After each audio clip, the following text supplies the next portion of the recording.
এই সমস্ত গাছগুলোর বয়স 2 মাসের কিছু কম হবে। এর মধ্যে কি সুন্দর গ্রোথ নিয়েছে। তবে জানুয়ারি প্রায় শেষ হতে চলল, তাই এবার ফুল নিতে হবে। নমস্কার বন্ধুরা, আশা করি সবাই ভালো আছেন। এখানে আমার কিছু ডায়ান্থাস, পিটুনিয়া, দুটো কালারের ইনকা গাঁদা আর চিনার গাঁদা আছে। এদের ভেজিটেটিভ গ্রোথ মোটামুটি ভালোই, সব গাছে কুঁড়িও চলে এসছে। তাই এখন ফ্লাওয়ারিং বুস্টার হিসাবে কিছু সার প্রয়োগ করব। তার আগে মাটি খুঁড়ে নেব। এখানে মনে রাখতে হবে, ফুল গাছে সার প্রয়োগের আগে মাটি ভালো করে শুকনো করে নিতে হবে। আমি প্রায় একদিন আগে ওয়াটারিং করেছিলাম।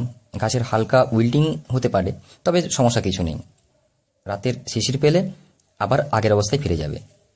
মাটির গোড়া শুকনো থাকলে খাদ্য খুব তাড়াতাড়ি টানবে আর রটিং হওয়ার সম্ভাবনাও থাকবে না।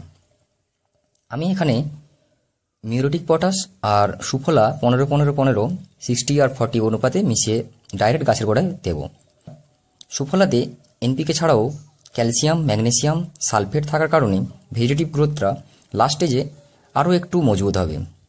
সবশেষে হাতে করে মাটিটা উল্টে পাল্টে দিয়েছি।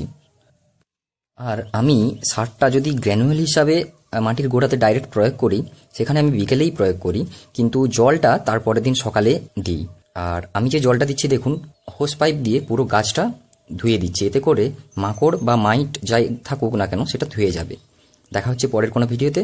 এখন টাটা।